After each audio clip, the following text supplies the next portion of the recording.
मुंशी शालिग्राम बनारस के पुराने रईस थे।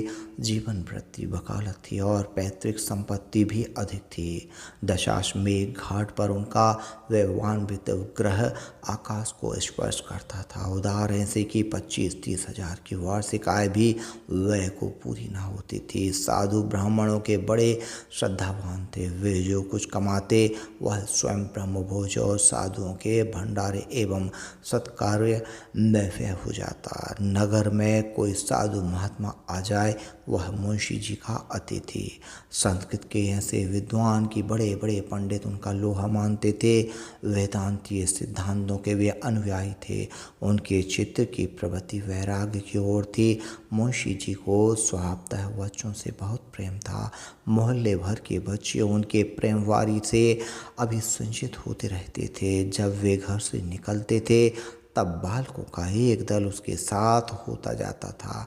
एक दिन कोई पाषाण हृदय माता अपने बच्चे को मार रही थी। लड़का बिलख बिलख कर रो रहा था। मुंशी जी से ना रहा गया, दौड़े बच्चे को गोद में उठा लिया और स्त्री के सम्मुख अपना सिर झुका दिया। स्त्री ने उस दिन से अपने लड़के को न मारने की शपथ खा ली। जो मनुष्य दूसरों के बालकों का ऐसा स्नेही हो वह अपने बालक को कितना प्यार करेगा सो अनुमान से बाहर है। जब से पुत्र पैदा हुआ मुंशी जी संसार के सब कार्यों से अलग हो गए। कहीं वे लड़के को हिंडोल में झुला रहे हैं और प्रसन्न हो रहे हैं, कहीं वे उसे एक सुंदर सैरगाड़ी में बैठाकर स्वयं खींच रहे हैं। एक क्षण के लिए भी उसे अपने पास से दूर नहीं जाने देते। वे बच्चे के स्नेह में अपने को भूल गए थे। स्वामा ने लड़के का नाम प्रताप चंद्र रखा था। जैसा नाम था वैसे ही उसके गुण भी थे। वह अत्यंत प्रतिभाशाली और रूपवान था। जब वह बातें करता सुनने वाले मुग्ध हो जाते। भव्य ललाट दमक दमक करता था। अंग ऐसे फुस्ट की द्विगुण डील डौल वाले लड़कों को भी वह कुछ ना समझता था। इस अल्पायु ही में उसका मुखमंडल ऐसा दिव्य और ज्ञानमय था कि वह अचानक किसी अपरिचित मनुष्य के सामने आकर खड़ा हो जाता तो वह विस्मय से ताकने लगता था। इस प्रकार हंसते खेलते 6 वर्ष व्यतीत हो गए। आनंद के दिन पवन की भांति सन्न से निकल जाते हैं और पता भी नहीं चलता। वे दुर्भाग्य के दिन और विपत्ति की रातें हैं जो काटे नहीं कटती। प्रताप को पैदा हुए अभी कितने दिन हुए। बधाई की मनोहरणियाँ ध्वनि कांजों में गूंज रही थीं और 6ठी वर्षगांठ आ पहुँची। 6ठे वर्ष का अंत दुर्दनों का श्री गणेश था। मुंशी शालिग्राम का सांसारिक संबंध केवल दिखावटी था। वह निष्काम और निस्संबंध जीवन व्यतीत करते थे। यद्यपि प्रकट वह सामान्य संसारी मनुष्य की भांति संसार के क्लेशों को क्लेशित और दुखों से हर्षित दृष्टिगोचर होते थे। तथापि उनका मन सर्वार्थ उस महान और आनंद पूर्व शांति का सुख भोग करता था जिस पर दुख के झोंकों और सुख की थपकियों का कोई प्रभाव न पड़ता था। माघ का महीना था। प्रयाग में कुंभ का मेला लगा हुआ था। रेलगाड़ियों में यात्री रुई की भांति भर भर कर प्रयाग पहुंचाए जाते थे। 80-80 बरस के वृद्ध जिनके लिए वर्षों से उठना कठिन हो गया था, लंगड़ाते लाठियां टेकते मंजिल तय करके प्रयागराज को जा रहे थे। बड़े बड़े साधु महात्मा जिनके दर्शनों की इच्छा लोगों को हिमालय की अंधेरी गुफाओं में खींच ले जाती थी, उस समय गंगा जी की पवित्र तरंगों से गले मिलने के लिए आए हुए थे। मुंशी शालिग्राम का भी मन ललचाया। स्वामा से बोले, कल स्नान है। स्वामा ने कहा, सारा मोहल्ला सूना हो गया, कोई मनुष्य नहीं दिखता। मुंशी जी बोले, तुम चलना स्वीकार नहीं करती, नहीं तो बड़ा आनंद होता है। ऐसा मेला तुमने कभी नहीं देखा होगा। स्वामा ने कहा, ऐसे मेले से मेरा जी घबराता है। मुंशी जी ने कहा, मेरा जी तो नहीं मानता। जब से सुना कि स्वामी परमानंद जी आए हैं तब से उनके दर्शन के लिए चित्त उद्विग्न हो रहा है। स्वामा पहले तो उनसे जाने पर सहमत ना हुई, पर जब देखा कि यह रोके ना रुकेंगे तब विवश होकर मान गई। उसी दिन मुंशी जी की 11 बजे रात को प्रयाग चले गए। चलते चलते उन्होंने प्रताप के मुख का चुम्बन लिया और स्त्री को प्रेम से गले लगा लिया। स्वामा ने उस समय देखा कि उनके नेत्र सजल हैं। उनका कलेजा धक से हो गया, जैसे चैत्र मास में काली घटाओं को देखकर कृषक का हृदय कांपने लगता है। उसी भांति मुंशी जी के नेत्रों का अश्रुपूर्ण देखकर स्वामा कंपित हुई। अश्रु की वे बूंदें वैराग्य और त्याग का अगाध समुद्र थीं। देखने में वे जैसे नन्हे जल के कण थी, पर थीं वे कितनी गंभीर और विस्तीर्ण। उधर मुंशी जी घर के बाहर निकले और इधर स्वामा ने एक ठंडी श्वास ली। किसी ने उसके हृदय में यह कहा कि अब तुम्हें अपने पति के दर्शन ना होंगे। एक दिन बीता, 2 दिन बीते, चौथा दिन आया और रात हो गई, यहाँ तक कि पूरा सप्ताह बीत गया, पर मुंशी जी ना आए। तब तो स्वामा को अकुलाहट होने लगी। तार दिए, आदमी दौड़ाए, पर कुछ पता न चला। दूसरा सप्ताह भी इसी प्रयत्न में समाप्त हो गया। मुंशी जी के लौटने की जो आशा शेष थी, वह सब मिट्टी में मिल गई। मुंशी जी का अदृश्य होना उसके कुटुंब मात्र के लिए नहीं, वरन सारे नगर के लिए एक शोकपूर्ण घटना थी।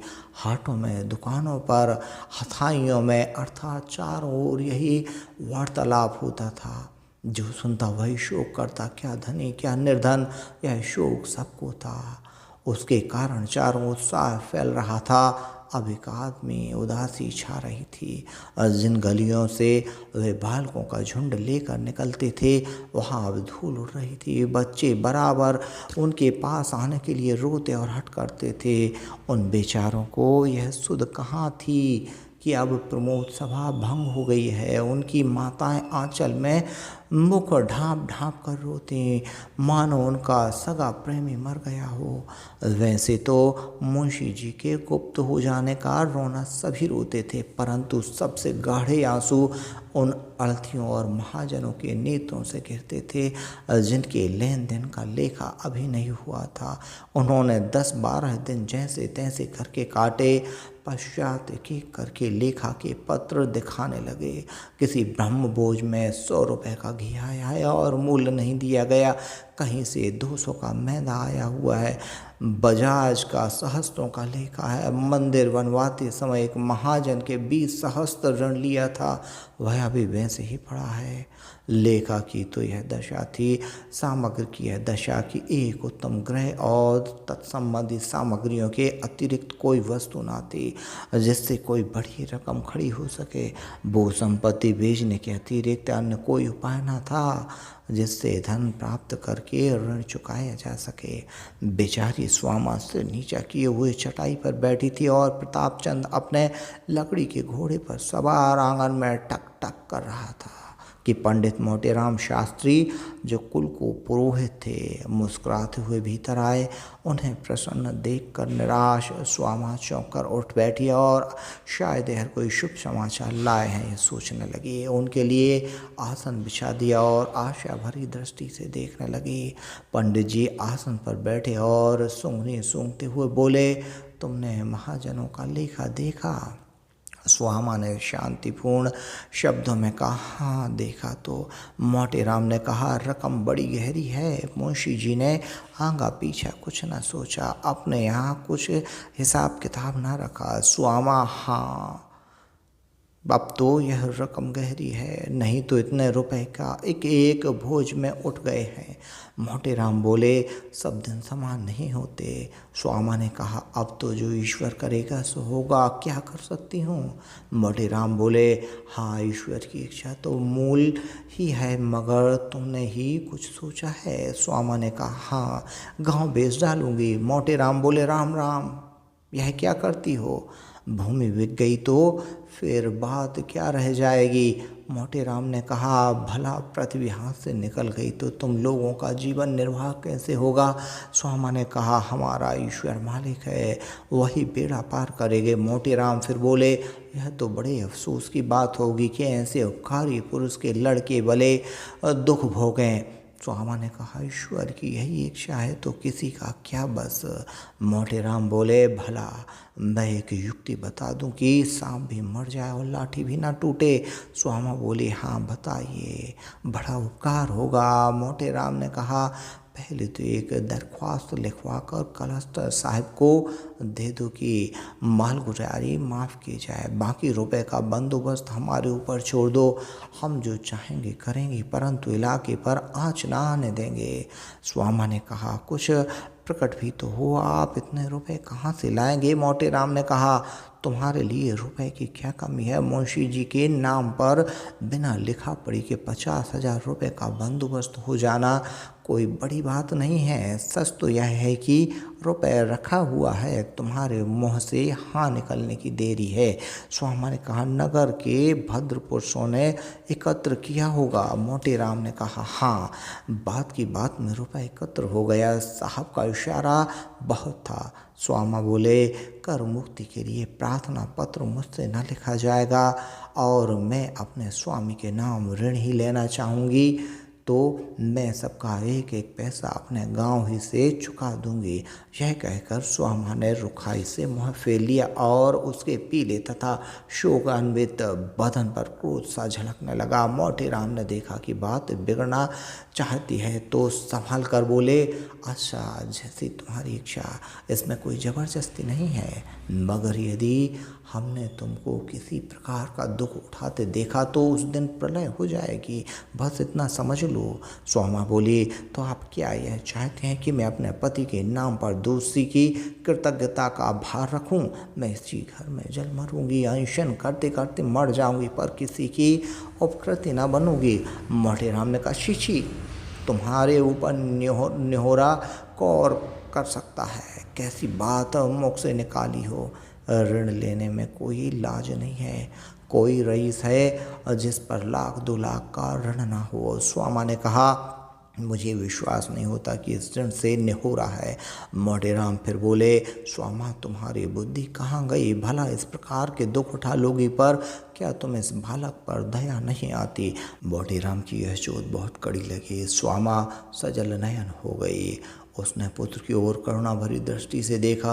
इस बच्चे के लिए मैंने कौन कौन सी तपस्या नहीं की, क्या उसके भाग में दुखी बदा है जो अमोला जलवायु के प्रखर झोंकों से बचाता जाता था, जिस पर सूर्य की प्रचंड किरणें ना पड़ने पाती थी, जो स्नेह सुधा से अभी संचित रहता था।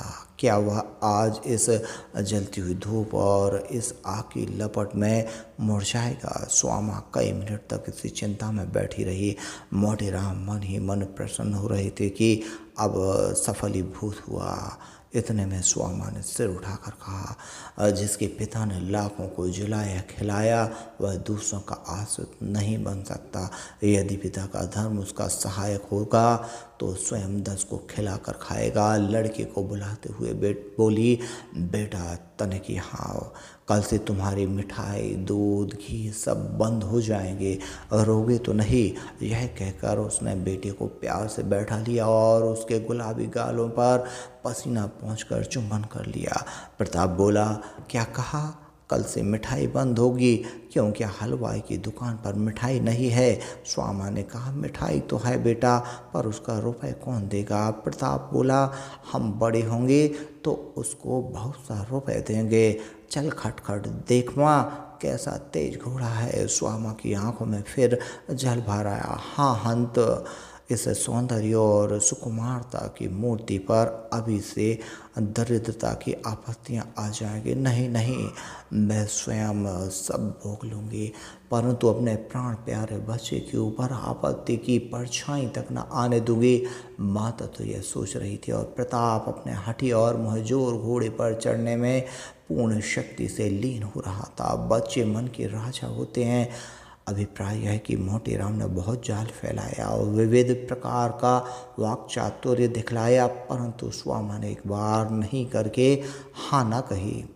उसकी इस आत्मरक्षा का समाचार जिसने सुना, धन्य धन्य कहा। लोगों ने मन में उसकी प्रतिष्ठा दूनी हो गई। उसने वही किया जो ऐसे संतोषपूर्ण और उदार हृदय मनुष्य की स्त्री को करना उचित था। इसके 15वें दिन इलाका नीलाम पर चढ़ा। 50,000 रुपये प्राप्त हुए। कुल ऋण चुका दिया गया। घर का अनावश्यक सामान बेच दिया गया। मकान में भी स्वामा ने भीतर से ऊंची ऊंची दीवारें खिंचवाकर 2 अलग अलग खंड कर दिए। एक मैं आप रहने लगी और दूसरा भाड़े पर उठा दिया। यह शानदार कहानी वैराग्य मुंशी प्रेमचंद जी द्वारा लिखी गई है।